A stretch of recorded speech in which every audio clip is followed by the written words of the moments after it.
Bonjour à tous, j'espère que vous allez bien. Bienvenue sur Ma vie d'entrepreneur, le podcast d'ambitieux et ambitieux. Je suis avec Clairette Olympio. C'est ton vrai nom de famille ? Oui, tout à fait. Ok. Est-ce que tu peux te présenter, s'il te plaît, Clairette ? Oui, bien sûr. Clairette Olympio, avocate. Ok. Je suis avocate depuis 5 ans maintenant, installée à mon propre compte depuis 4 ans. Ok. Je fais essentiellement du droit pénal, du droit de la famille et du droit des mineurs, ce que nous on appelle un petit peu du droit humain, parce que c'est les matières dans lesquelles moi je me sentais le plus utile. Et c'est comme ça que j'ai décidé de me spécialiser. En plus, c'est des matières à forte connexité, c'est-à-dire qu'il y a des dossiers qui relient vraiment ces 3 pans du droit. Donc, j'ai décidé de me spécialiser pour pouvoir prendre les dossiers et du coup travailler sur ce type de domaine de bout en bout. D'accord, ok, très bien. Et du coup, est-ce que tu peux revenir sur ton parcours, d'où te vient cette envie de devenir avocate ? Est-ce que ça a toujours été ta passion ou c'est plutôt tes parents qui t'ont poussé vers ça ? Non, moi, c'était vraiment un métier passion. Mhm. Je dis que je veux devenir avocate depuis que j'ai 6 ans, selon ma maman. Donc, Ok. j'ai pas eu trop de sujets sur mes choix d'orientation. Mhm. Et donc, j'ai fait mes années un petit peu une à une. C'est vrai que j'étais une élève assez studieuse, donc j'ai vraiment un petit peu tout eu du premier coup. Sauf ma Wow, première année trop bien. à la fac, que Ok. j'ai doublée, puisque c'était une période personnelle un petit peu particulière. Donc, D'accord. j'ai eu une licence de droit, Ok. ensuite un master 1 en droit des affaires, un master 2 en droit pénal des affaires. À l'issue de mon master 2, j'ai directement passé ce qu'on appelle le CRFPA, donc c'est l'examen pour rentrer en école d'avocat. Je suis entrée en école d'avocat, j'ai fait la formation de 18 mois et directement après, j'ai trouvé une première collaboration à Paris. Donc la collaboration, c'est quand tu travailles pour un cabinet d'avocats. Donc j'ai D'accord. travaillé pour un grand cabinet d'avocats sur Paris et Ok. passé les 1 an, j'ai décidé d'ouvrir mon propre cabinet. D'accord, ok. Et qu'est-ce qui t'a poussé justement à prendre un peu, enfin, à faire une période, je ne sais pas si on peut dire que c'est court ou pas, ou c'est généralement C'est la court. période qui est réalisée par les avocats. Ok, très bien. Pourquoi ce choix en fait ? Pourquoi tu n'as pas continué dans ce cabinet ? Alors, pour te répondre, c'est vrai que surtout à l'époque, donc Ouais. c'était en 2020-2021, à l'époque, c'est vrai que c'était assez court de faire que 1 an de collaboration avant de s'installer. Ouais. Aujourd'hui, c'est un modèle qui est de plus en D'accord. plus utilisé par les jeunes avocats qui font de courtes collaborations et ensuite s'installent à leur compte. D'accord. Moi, à l'époque, on sort notamment du Covid. Je l'avais toujours dit, mais c'est sûr que le Covid, ça m'a permis encore plus de le réaliser. Mhm. C'est-à-dire que je travaille pour vivre et je vis pas pour travailler. D'accord. Donc j'avais vraiment envie d'être à mon propre compte d'une part, mais surtout j'avais envie de faire des matières dans lesquelles je me sente utile. Comme je t'ai expliqué tout à l'heure, à l'origine, moi, j'ai une formation assez affairiste. Donc, ma première collaboration, c'était dans un cabinet, ce qu'on appelle un middle. Donc, c'est un gros cabinet de moyenne personne, à peu près 40 personnes. On faisait de la protection sociale complémentaire et un petit peu de rémunération des dirigeants. Donc, avec un volet travail à faire. Et c'était pas du tout passionnant pour moi. Je commençais un petit peu à m'ennuyer. Et le droit pénal me manquait. Au départ, je suis partie en me disant que je trouverais une autre collaboration.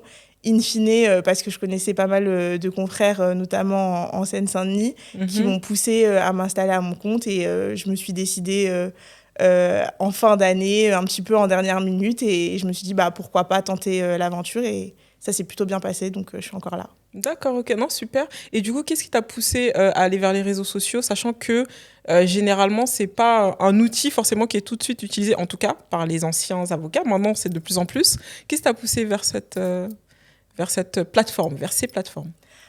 Alors, quand moi je m'installe, j'ai pas de clients, j'ai pas de réseau et j'ai un peu cette image de l'araignée. C'est-à-dire que pour moi, les réseaux sociaux, c'était un bon moyen de se faire connaître rapidement. J'étais jeune, je pense que je le suis encore aujourd'hui, mais à l'époque, en tout cas, j'étais jeune pour une avocate installée et donc je me disais que c'était un outil de communication qui me correspondait. Et c'est comme ça que j'ai commencé, en faisant des vidéos à destination des étudiants et des justiciables en général, parce que je faisais des vidéos où je donnais des conseils conseils juridiques qui, j'espère, étaient utiles. Et c'est comme ça que j'ai eu mes premiers clients. Et ensuite, ça s'est développé au fur et à mesure. D'accord, ok. Et tes premiers clients, c'était quel type de dossier, par exemple? Mes premiers clients, c'était beaucoup les matières que je fais actuellement. Droit pénal, D'accord. droit de la famille et droit des mineurs. D'accord, ok. Je pense- Droit pénal, ça pouvait être quelle problématique, sans rentrer dans le détail, hein, mais juste pour comprendre un petit peu les différentes facettes.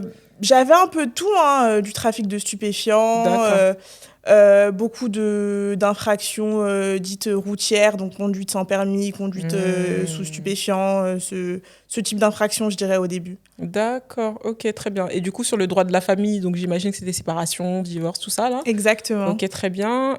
Et après, il y a un autre type de droit. Le droit t'as des dit mineurs. D'accord, ok. Ça, c'était quoi, par exemple? Alors, un le petit droit peu des mineurs, ça comprend le droit pénal des mineurs, donc les infractions, mais lorsqu'elles sont commises par des mineurs. D'accord. Et ce qu'on appelle l'assistance éducative, c'est justement quand il y a des situations de danger sur des enfants mineurs et qu'on envisage des placements ou des mesures éducatives. D'accord, ok. Et parmi ces trois catégories, c'est quoi le pourcentage qui revient le plus en ce moment? Ou Je peut-être depuis dirais le quand début, hein. même... En vrai, ça dépend des Ah ouais? périodes D'accord. et ça dépend aussi des vidéos que je fais. C'est-à-dire que D'accord, si je ok. fais une vidéo sur le droit pénal, bah forcément, ça va ramener plus de clients en matière pénale. Et à l'inverse, quand je communique plus en droit de la famille, bah, ça me ramène plus de clients en droit de la famille. Mais je D'accord. dirais quand même de manière générale que les réseaux sociaux m'apportent plus de clients en droit de la famille et que le bouche à oreille m'apporte plus de clients en droit pénal. Parce que, on l'a pas encore évoqué, mais les réseaux sociaux, c'est une chose, mais c'est pas la seule base de développement d'une clientèle de manière générale, et en tout cas pas de la mienne. Je pense que les réseaux sociaux m'ont beaucoup aidé au début, mais aujourd'hui, je pense que ma première source de clients, ça reste le bouche à oreille et les résultats. D'accord, ok, très bien. Donc, c'est-à-dire que ce sont des clients ou des confrères qui te ramènent du coup du business? Les deux? Non, essentiellement des clients. Ça D'accord, arrive ok. que des confrères dans d'autres spécialités me recommandent, Ouais. mais c'est un pourcentage qui est beaucoup plus faible que le bouche à oreille. D'accord, ok. C'est marrant, hein. Je pensais pas que le bouche à oreille pouvait représenter autant, tu vois, en termes de business, carrément faire tourner complètement un cabinet. Alors, je pense qu'il faudrait vérifier avec d'autres avocats, mais de Ouais. manière générale, je pense que c'est la source numéro Ah un ouais, d'accord, ok. qui te rapporte des clients. C'est une logique un petit peu simple, hein. Un bon résultat, ça fait un client satisfait. Un client satisfait, quand il a un collègue, une amie, un confrère, un cousin, une cousine qui a une problématique. Ah bah attends, je connais une bonne avocate, ma Ouais. copine, elle l'a eu sur un dossier, ma cousine, elle l'a eu sur un dossier, et ça te rapporte d'autres clients. Je pense que quand même, les réseaux sociaux, c'est bien, mais les résultats, c'est ce qui compte le plus pour les gens. Donc, Oui, bien ils sûr. sont plus rassurés par le fait d'avoir une avocate qu'un proche à eux a déjà eu et avec laquelle ça s'est bien passé, qu'une avocate qui est juste visible sur les réseaux sociaux. Ouais, d'accord, ok. Non, je dis ça plus dans le sens, bah, ça veut dire que s'il y a autant de bouche à oreille, ça veut dire que dans ce cas-là, ces personnes-là, ils ont beaucoup de personnes dans leur entourage qui ont aussi des problématiques juridiques. Je pense qu'on a tous, Tu vois? enfin, tout le monde a des problématiques juridiques quand on creuse Ouais, bien ouais, finalement. ma foi, c'est vrai. c'est marrant. Et du coup, c'est vrai que moi, je fais en plus du droit des personnes, donc c'est Ouais. vite arrivé, hein. C'est D'accord, ok. peut-être un peu triste, mais Ouais. les séparations aujourd'hui, il y en a beaucoup, Oui, les divorces, oui, il y en c'est a vrai, c'est beaucoup, vrai, ouais. et les infractions pénales, un petit peu pareil, hein. Il ne faut Ouais. pas forcément être un bandit. Non, même pas, c'est même pas ça. C'est même pas dans ce sens-là. Non, je comprends très bien ce que tu dis. Non, c'est marrant parce qu'en fait, moi, quand je pense par rapport à ce que j'ai l'habitude de voir ou d'accompagner, etc., c'est vrai que la communication, Internet, ce genre de choses, bah, ça représente une grosse partie des chiffres d'affaires, tu vois, des entrepreneurs. Et je me dis, bah, sur de l'activité comme ça, c'est marrant, mais c'est plutôt le bouche à oreille, en fait, qui... Les réseaux sociaux, ça représente, Ouais. ça reste Oui. une grosse partie de mon chiffre d'affaires. Mais si tu veux, si la question c'est quelle est la plus grosse partie, ça reste les clients qui viennent sur du bouche à oreille. Ok. Après, finalement, peut-être aussi parfois que les deux sont quand même un petit peu liés. Ce qui m'arrive souvent, c'est les gens, ils m'appellent en me disant je viens de la part d'Audrey. Qui est Audrey ? Je sais pas qui est Audrey. Potentiellement, Audrey, finalement, c'est une personne qui me suit sur les réseaux sociaux et qui, du coup, a partagé mon contact à un ami. Donc, parfois, je pense que les deux se lient. Ok. Mais c'est sûr que, ouais, de manière générale, ça reste le bouche à oreille. D'accord, ok. Très bien. Donc, bah, du coup, ça, j'ai compris, hein, parce que c'était la question. Est-ce que tu as la sensation que le métier que tu exerces aujourd'hui t'ouvre des portes dans ta vie, j'ai envie de dire, peut-être personnelle ou sociale, on va dire ça comme ça, facilement quand tu rencontres des gens ou pas forcément? Parce que je trouve que c'est une force, une valeur ajoutée. Pas forcément. Moi, je trouve que ça change pas Ah ouais? grand-chose. D'accord, ok. In fine, après, il y a un peu parfois le fantasme de l'avocat. Mhm. C'est-à-dire que forcément, quand je me présente et que je dis que je suis avocate, c'est tout de suite, oh waouh, elle est avocate, parce que dans l'imaginaire des gens, bah, ça reste des grandes études. Forcément, Mhm. on fait un métier où on dit qu'on est d'une bonne classe sociale et ainsi de suite. Donc, Mhm. il y a des clichés liés au métier d'avocat. Mhm. Mais moi, après, dans ma vie de tous les jours, je suis quelqu'un de relativement simple. Donc, je pense Mhm. que c'est quelque chose qui se voit rapidement quand je suis quelque part, que avocate, pas avocate, ça change rien. Je suis quelqu'un de simple et du coup, les relations sont assez fluides. D'accord. Après, oui, forcément, parfois, par exemple, à la banque, il y a un côté un petit peu où tout de suite, tu sens Mhm. par exemple, moi, mon conseiller, il m'appelle beaucoup. Ah Mhm. oui, est-ce que tout va bien? Est-ce que si? Est-ce que vous avez des Ah ouais? projets, etc. C'est des D'accord. choses voilà, Pourquoi? qui arrivent pas toujours. Bah, je pense qu'il y a eu un petit gap entre quand j'étais pas avocate et aujourd'hui que je suis avocate. Dans quel sens?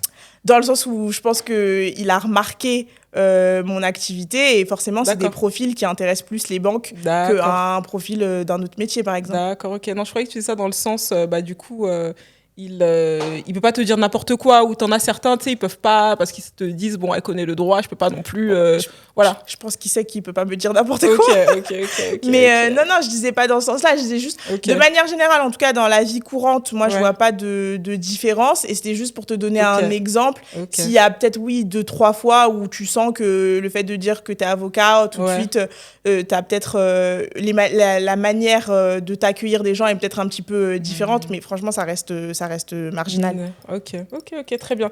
Et est-ce que tu as eu la sensation au début, quand tu as lancé ton activité, que tu devais faire tes preuves et peut-être que les gens, bah, ils se disaient, tu sentais peut-être pas de la réticence, mais voilà, tu sentais qu'il fallait que tu fasses tes preuves, quoi.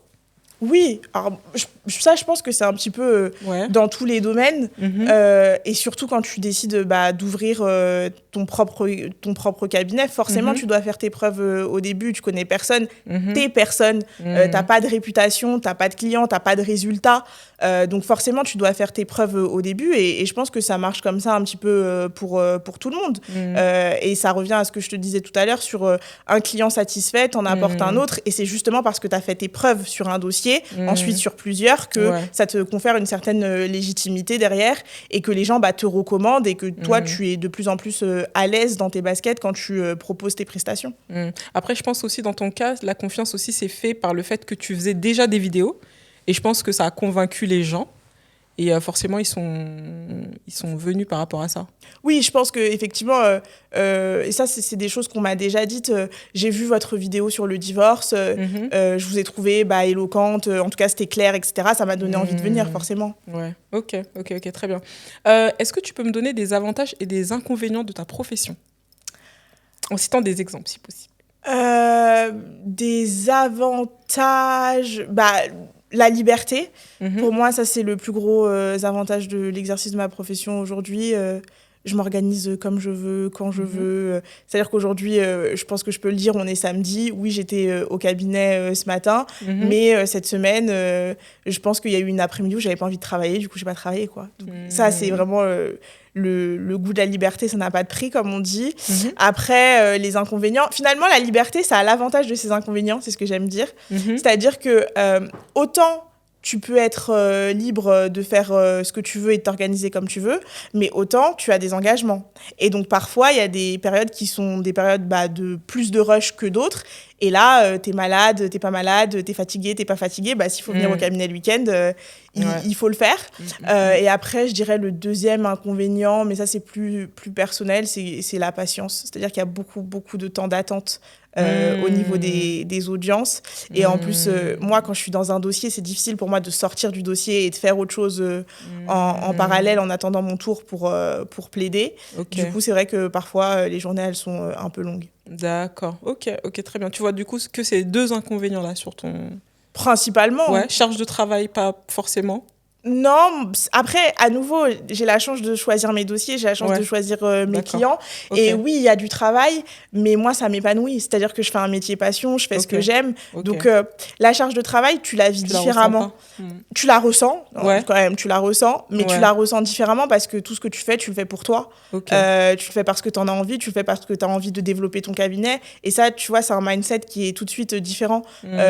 Aujourd'hui, je ne sais pas si je travaille plus ou moins que quand j'étais collaboratrice. Mais la charge de travail, elle est totalement différente. Quand j'étais collaboratrice, il y a des périodes qui étaient vraiment laborieuses. Aujourd'hui, il y a des périodes qui sont dures, il y a des périodes de rush. Typiquement, là, on sort d'une grosse période de rush avec la rentrée de janvier où on a enchaîné les dossiers et les audiences. D'accord. Mais voilà, je l'ai bien vécu parce que tout ça, je le fais pour moi et je sais pourquoi je le fais. Tout à fait, ok. Tu dis que tu choisis du coup tes clients. Est-ce qu'il y a des clients, ça t'est arrivé de refuser et pour quelles raisons ? Oui, ça m'est déjà arrivé de refuser, mais même plusieurs fois. Des fois, c'est juste une question de feeling. Ah, d'accord. Des fois, c'est une question de... C'est pourquoi tu sens qu'il n'est pas honnête, que peut-être il te cache des choses. C'est quelque chose que tu ne peux pas vraiment expliquer, mais en tout cas, ça m'est déjà arrivé 2-3 fois où le premier contact au téléphone, je ne suis pas convaincue et du coup, je ne prends pas le client. Ça m'est déjà arrivé aussi de rendre des dossiers, c'est-à-dire que... Ah oui. Voilà, je pense qu'il y a un minimum de respect à avoir pour les gens. Et forcément, quand tu commences à développer ton activité, tu peux te permettre aussi parfois de dire... tel client, s'il manque de respect, que ce soit à moi ou à mes équipes, parce que je ne travaille pas toute seule, j'ai la stagiaire, j'ai l'assistante. Moi, c'est déjà arrivé qu'il y a un client qui parle extrêmement mal à mon assistante et ça ne s'est pas passé. C'est-à-dire qu'il y a un minimum de respect à avoir pour les gens. Et moi, j'estime que ce n'est pas parce que je suis ton avocat que je suis à ta disposition. C'est deux choses totalement différentes. Ok. Pourquoi tu dis ça ? Parce que tu as la sensation que les gens, quand certaines personnes en tout cas, quand ils te prennent en tant qu'avocate, tu dois être complètement dévouée et il n'y a pas de... Non, de manière générale, pas du tout. Moi, j'ai la chance d'avoir une belle clientèle, mais je pensais justement à ce client-là. Et voilà, qui vraiment, il lui a extrêmement mal parlé. Je pense pas qu'il se serait permis de me parler à moi comme ça. Et tu vois, ça revient peut-être un petit peu à ce que tu disais tout à l'heure sur est-ce que le fait d'être avocat, ça a une incidence dans la manière, sur la manière de se comporter des gens. Mais moi, je trouve qu'il y a du respect à avoir pour les gens, peu importe leur profession. Et du coup, c'est pour ça que ce client-là, on ne l'a pas gardé. Mais de manière générale, quand même, non, ça se passe très bien avec les clients. Et attention, parce qu'il y a de la nuance dans mon propos, on n'est pas à la disposition de nos clients, mais une fois que tu as un client, que tu prends le dossier, qu'il t'a payé, et en plus... Un avocat, ça a quand même un coût. Il y a un degré d'engagement à avoir dans le dossier des gens et il faut derrière assurer la prestation. Donc vraiment, le sens de mon propos, c'est pas de dire je fais ce que je veux après sur le dossier. Loin de là. Il y a quand même une prestation et c'est normal que les gens soient exigeants. Au contraire, moi, j'aime bien les clients exigeants et qui savent ce qu'ils veulent. Mais derrière, il y a du respect à avoir. Bien sûr. Ok, non, super. Ok, donc les avantages, tu en as donné, les inconvénients, pardon, tu en as donné 2. Avantages, tu as donné aussi les avantages. Ok, du coup, c'est bon. Autre question, est-ce que tu considères qu'un ami qui est dans le besoin et qui a parfaitement besoin de ta prestation, il doit forcément passer par tes services à toi parce que c'est un ami ? Pas du tout. Pour quelle raison ? Vraiment pas du tout. Moi, pour le coup, j'ai vécu les deux situations. C'est-à-dire que j'ai des amis qui sont passés par moi lorsqu'ils ont eu une difficulté et c'était une forme d'évidence. Et c'est plus rare, c'est vrai. Mais j'ai une amie, je pense à une personne en particulier qui a eu un dossier et qui a préféré ne pas passer par moi. En fait, c'est la seule fois où ça m'est arrivé. Mais je comprends tout à fait pourquoi elle n'a pas voulu passer par moi, parce qu'on est amis dans la vie et que c'était un dossier, ça reste personnel. Et il y a peut-être des choses que tu n'as pas envie de confier à ton... Enfin, il y a des choses que tu as envie de confier à ton avocat en sachant que c'est que ton avocat et que ça ne reste pas. Tu n'as pas forcément envie de confier ça à quelqu'un que tu vas revoir. Et pareil, un dossier, c'est des enjeux. Donc, si ça se passe bien, c'est super. Mais si ça se passe mal... Quid de notre amitié derrière ? Donc vraiment, en plus, cette personne, elle l'a très bien fait parce qu'elle m'en a parlé directement. Elle m'a dit, écoute, voilà, j'ai ce dossier et tout. J'ai beaucoup réfléchi et je suis pas sûre que je vais passer par toi parce qu'en fait, j'ai pas envie que derrière, ça crée une tension entre nous et j'ai pas envie qu'à chaque fois qu'on se voit, du coup, on parle que du dossier et j'ai pas envie. Et je lui ai dit, mais en fait, il y a aucun problème. Et c'est d'ailleurs moi qui lui ai recommandé l'avocat qu'elle a fini par prendre et ça s'est très bien passé. D'accord, ok, super, très bien. Et du coup, bon, là, ça se comprend sur ton métier, mais sur un autre métier, par exemple, est-ce que tu trouves que comment dire, c'est légitime de la part d'une personne d'attendre que son amie, si elle est dans la capacité d'aller voir le prestataire en question, passe par cette personne-là parce que c'est son amie, ou pour toi, c'est deux choses complètement différentes? Non, pour moi, c'est deux choses différentes, pas forcément. En fait, ça dépend de la prestation, ça dépend du métier, ça dépend du degré d'amitié. Enfin, vraiment, ça dépend de beaucoup trop de choses. Et non, je pense que si tu te sens à l'aise de passer par ton ami sur une prestation où il n'y a peut-être pas forcément d'enjeu, c'est super. Mais si tu te sens pas à l'aise, vraiment, moi, c'est quelque chose que je comprends. C'est difficile pour moi de répondre à ta question parce que sur une autre sphère, sur un autre métier, j'ai pas forcément les tenants et aboutissants. Mais en tout cas, en ce qui concerne moi, mon domaine d'activité, je sais que c'est tellement personnel que je peux comprendre. À la fois, je comprends mes amis qui me confient leur dossier parce que c'est personnel et que du coup, ils ont confiance en moi et ils veulent absolument que ce soit moi qui traite le dossier. Et en parallèle, je peux comprendre que parfois, tu te dis, mais en fait, si ça se passe mal, après, je vais t'en vouloir et derrière, on sera plus amis et je préfère préserver notre amitié et passer par quelqu'un d'autre. Ouais, mais pour aller, par exemple, dans une autre prestation, parce que là, c'est vrai que tu es resté sur le côté avocat, mais admettons, tu fais des photos, par exemple. Ouais. Et du coup, pour aller sur autre chose, là aussi pareil, pour toi c'est pas légitime, c'est pas. Pour moi, il y a rien de. Non, pour moi, il y a rien de forcé. Bon, non, mais vraiment, pour moi, il y a pas. Tu peux pas forcer. Tu peux prendre ton ami parce que tu aimes bien ses photos et que du coup, tu te sens à l'aise avec cette personne derrière l'objectif. Et en même temps, tu peux avoir un crush sur un autre photographe et tu veux absolument que ce soit ce photographe-là qui fasse tes photos. D'accord, ok. C'est marrant, moi sur ce coup-là, bon après je suis pas trop d'accord avec toi parce que je pars du principe que tu vois, si on est amis et que tu as besoin de mon service et que je suis dans la capacité de te l'offrir, hein, je parle bien, c'est-à-dire tu es professionnel. Hein, c'est pas, tu viens de débuter, tu sais pas trop. Et effectivement, la qualité des photos, je suis pas trop convaincue. Mais je pars du principe que si je peux y répondre, en principe, pour moi, une amitié qui est vraie, tu devrais passer par moi, en fait. Parce que moi, c'est la première chose que je fais. Dès qu'un ami, il a un business ou qui fait quelque chose, je pars du principe que c'est tout à fait normal que j'aille le voir et que j'aille le soutenir, en fait. Pour moi, c'est deux choses différentes. Tu vois, en fait, c'est pourquoi tu prends la prestation. Tu peux prendre la prestation en te disant j'ai besoin de photos, j'aime bien ce que ma copine elle fait et pour la soutenir, du coup, je vais passer par elle plutôt que de passer par quelqu'un d'autre. Mais tu peux aussi te dire, je pense par exemple, je parle des prestations de mariage. Typiquement, tu es sur un mariage, tu as une amie à toi, elle est photographe, mais toi, ça fait 2-3 ans, tu avais repéré ce photographe de mariage, tu voulais absolument cette personne ou tu voulais absolument cette make-up artiste. Tu vas pas prendre ton ami juste parce que c'est ton ami. Si elle fait bien les photos, moi c'est mon ami, il y a pas de sujet en fait. Oui, mais si. Pour moi, tu dois être loyal envers ton ami, tu vois. Je suis dans la capacité, je suis photographe mariage. Pourquoi je vais aller voir un autre photographe mariage si la qualité des photos est la même? Alors là, si la qualité des photos est la même, je parle vraiment de si c'est pareil. Hein, je parle pas du débutant qui sait pas trop. Effectivement, je suis pas. Je me dis bon, tu vois, ça je peux comprendre. Mais pour moi. Mais pour moi, tu vois, la compétence et qualité égale, je me dis, c'est à compétence et qualité égale, tu prends ton ami. Ouais. Mais est-ce que les compétences et les qualités, elles sont toujours égales? Parce que c'est forcément subjectif. C'est forcément subjectif. Tu peux avoir une amie qui est une super maquilleuse, mais tu veux absolument être maquillée par cette personne parce que tu as un crush pour sa manière de maquiller. Ça veut pas dire que ton amie, elle maquille mal. Ah non, ça, après, moi, de manière générale, j'ai la chance d'avoir des amis et j'aime beaucoup leur travail. Donc, forcément, je passe souvent par mes copines sur les prestations. Ouais. Mais moi, je peux comprendre quelqu'un qui me dit je suis passée par elle parce que j'ai toujours voulu être maquillée par elle pour mon mariage ou je voulais absolument des photos d'elle. Vraiment, c'est quelque chose que je comprends. Ouais, mais je pense que c'est pareil, c'est très personnel et c'est très subjectif. Ouais. Et que ça dépend. Tu peux parfois passer par ton ami pour un type de prestation et parfois passer par quelqu'un d'autre pour un autre type de prestation. Ouais. L'un n'empêche pas l'autre. Ouais. Bon, j'avoue, Mais, nous allons pas rester dessus sur cette question. Il y en a trop en plus.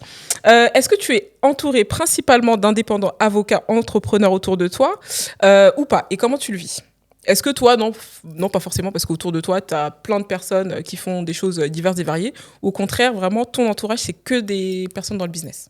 Non, je suis entourée vraiment de personnes qui font des choses diverses et variées. Ok. Pas que dans le droit, pas que des avocats. Et heureusement, et c'est hyper enrichissant de sortir un petit peu de son domaine d'activité. Donc, ouais, non, Ok. je suis pas entourée que par des entrepreneurs. Et à nouveau, Ouais. je comprends les différents choix. Ok. Non, très bien pour le coup, effectivement. Ensuite, de ton point de vue, est-ce que c'est une bonne idée de partager sa réussite sur les réseaux sociaux? Et pourquoi?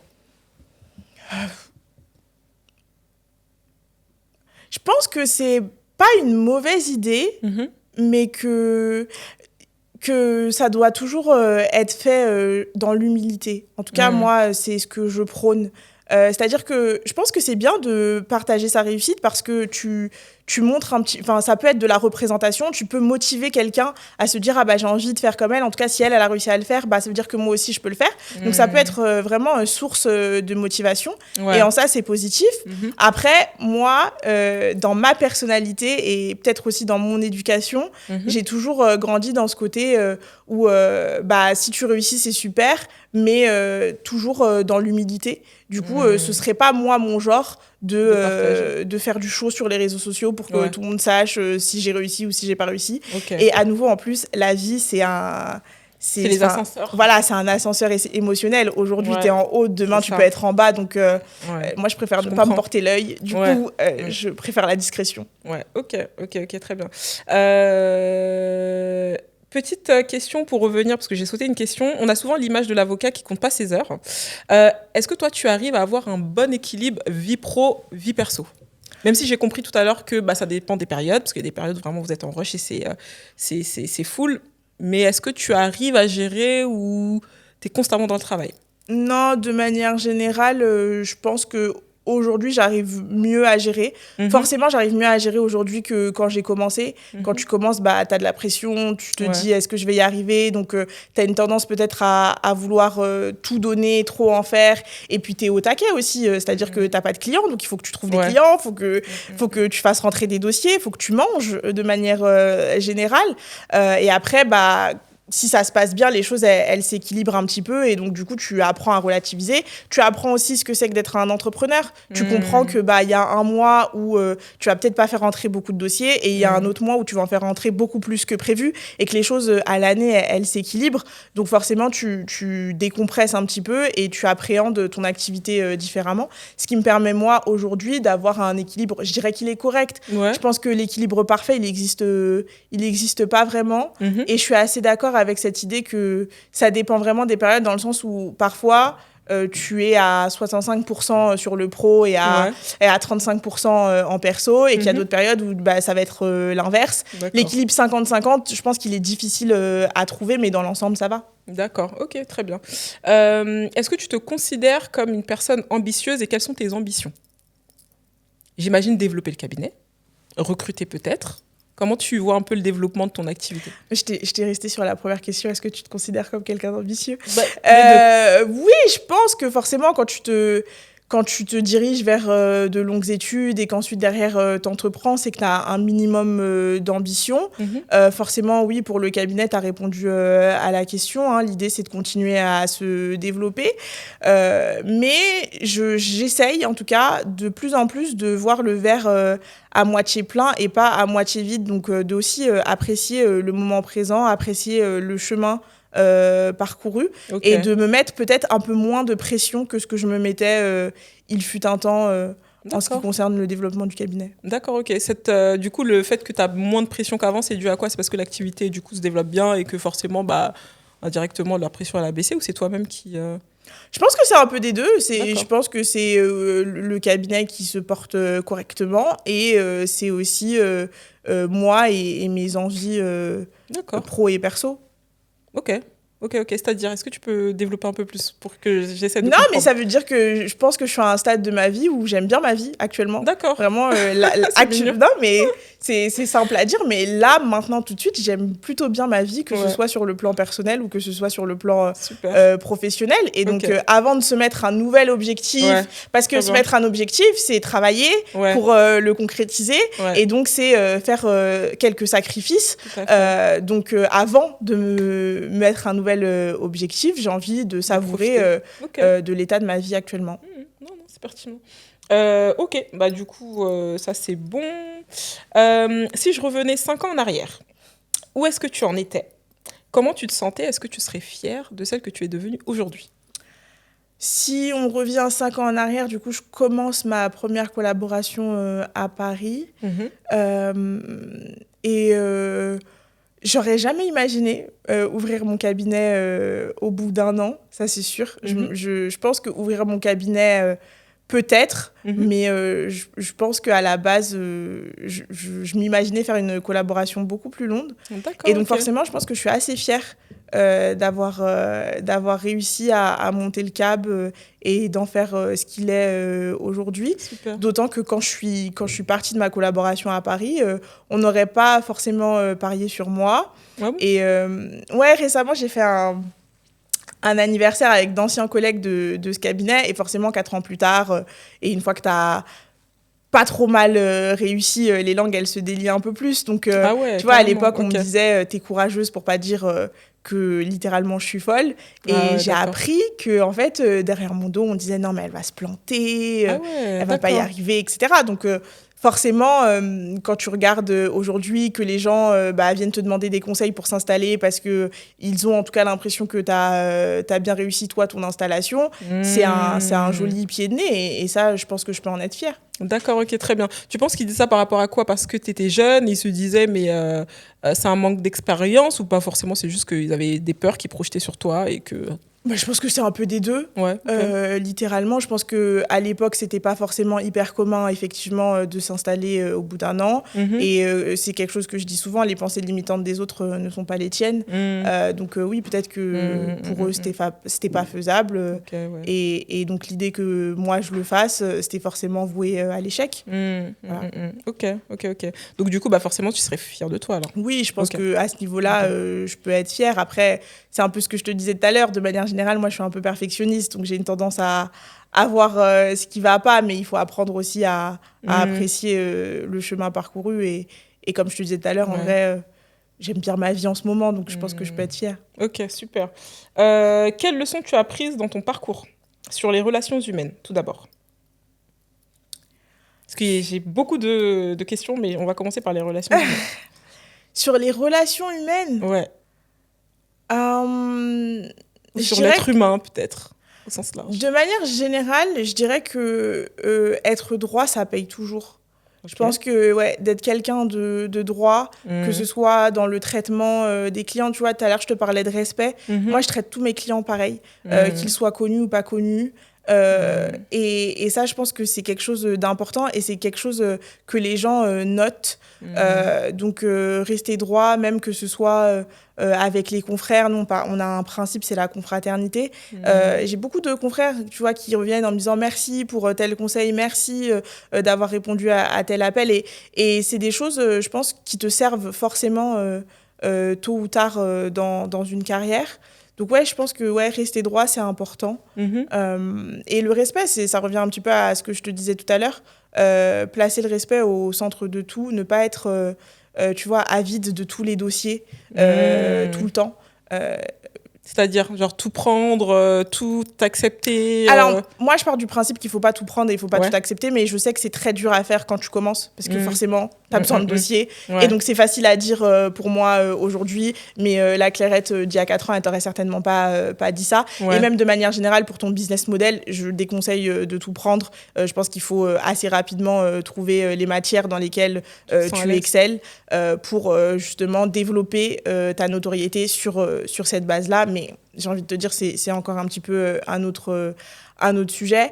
Mais de manière générale, je pense que le fait d'avoir une vraie vision pour toi et pour ton entreprise, c'est hyper important et ça peut que te porter loin.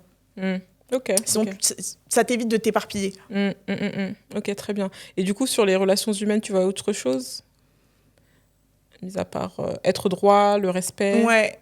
Non, à part ça. Pas d'autres leçons ou de choses qui t'ont marqué sur ça, non?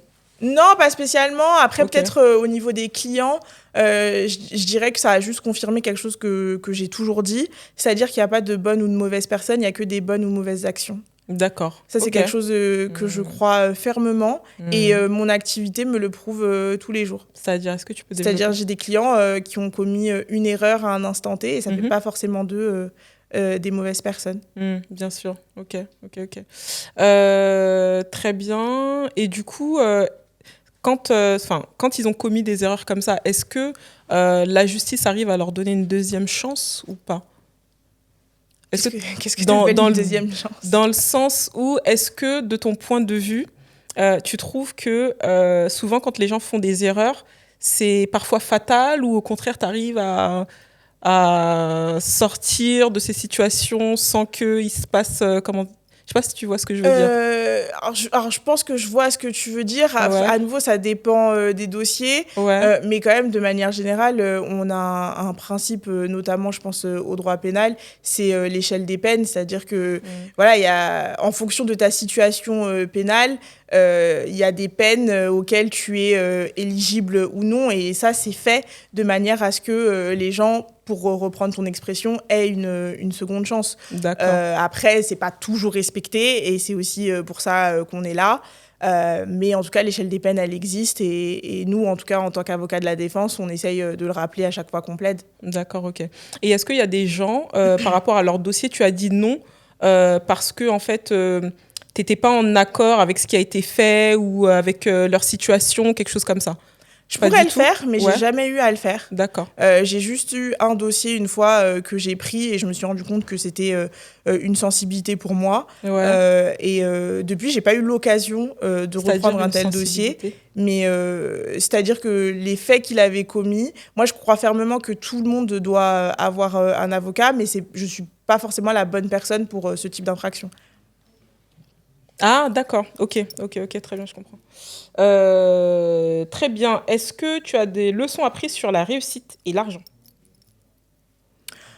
Je pense que de mon parcours, on peut dire que l'argent, il fait pas forcément le bonheur. C'est-à-dire que dans ma première collaboration, je suis dans un grand cabinet parisien, je gagne très bien ma vie, j'ai 7 semaines de vacances. Pour autant, je suis pas épanouie et du coup, je quitte tout pour tout recommencer. Et forcément, les premières années, je gagnais pas ce que je gagnais dans mon premier cabinet. Donc, attention, moi je suis pas dans le cliché de l'argent fait pas le bonheur, etc. Je considère que l'argent il y contribue parce que forcément il te permet de concrétiser tes projets et que c'est toujours mieux enfin tu dors sur tes deux oreilles quand tu sais que t'as pas de problème financier à côté. Donc voilà, il faut pas se leurrer, mais qu'à côté de ça, l'argent il fait pas tout. Ok. Très bien. D'autres leçons sur cette thématique-là ou pas? Sur l'argent? Ouais. Non, je pense que c'est la sur principale. La Ok. Très bien. De ton point de vue, quelqu'un qui réussit, est-ce qu'il vient forcément d'un contexte défavorisé? Est-ce qu'il faut forcément en fait, venir du bas de l'échelle pour avoir faim de réussite ou soif de réussite, ou pas forcément? Et que tu as déjà vu autour de toi des personnes qui arrivaient vraiment à faire des choses extraordinaires alors qu'ils venaient au contraire de familles très, très, très privilégiées. Ouais, non, pour moi, pas forcément. Déjà, c'est une question peut-être de personnalité et de mindset, d'une part. D'autre part, je pense que c'est juste des parcours qui sont très différents. Oui, quand tu viens d'un milieu défavorisé et que tu as des ambitions, bah ouais, tu as peut-être un petit peu faim et tu t'arrêteras pas à la première porte fermée. Comme on dit, tu me fermes la porte, je passe par la fenêtre. Je pense que c'est un mindset, effectivement, où quand tu viens d'un milieu un petit peu plus populaire, c'est un mindset que tu as parce que tu as l'habitude en fait qu'on te dise non et tu as pris l'habitude d'aller chercher ce que tu voulais obtenir. Mais je pense que quand tu viens d'un milieu un peu plus aisé, et je pense parce que c'est pas mon cas, je pense que tu as juste un autre type de pression. Moi, par exemple, j'ai une copine dont le père est avocat. Elle a faim. Elle vient pas d'un milieu défavorisé, mais elle a faim parce qu'elle avait faim de prouver qu'elle aussi, elle pouvait le faire. Elle a faim de pouvoir derrière récupérer le cabinet de son père et de continuer à en faire quelque chose de beau et de prestigieux. Donc oui, c'est des parcours qui sont différents, mais ça n'empêche pas que tu peux avoir faim, que tu viennes ou pas d'un milieu un peu plus populaire. Ok, non, super. Très bien. Est-ce que tu peux nous dire où est-ce qu'on peut te retrouver et comment faire appel à tes services ? Alors, on peut me retrouver du coup sur les réseaux sociaux, notamment sur mon compte Instagram, olympio.avocat, sur le site internet du cabinet où il y a toutes les coordonnées du cabinet et vous pouvez nous contacter si vous avez des problématiques en droit pénal, droit de la famille et droit des mineurs. Ok, super. Est-ce que tu as un mot de la fin ? Pour clôturer ce podcast, je sais pas, une phrase, une citation, ce que tu veux. Une citation. Je ne sais pas, quelque chose qui t'a marqué, tu veux finir avec ça, je sais pas. Avec quoi est-ce que je pourrais terminer ? Bonne question.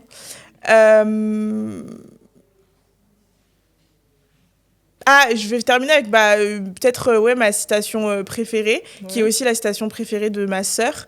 C'est une citation de Thomas Sankara qui dit que là où s'abat le découragement, s'élève la victoire des persévérants. Je pense que c'est un bon mindset à adopter, justement, quand tu es entrepreneur. Il y a des hauts, il y a des bas, mais quand tu lâches rien...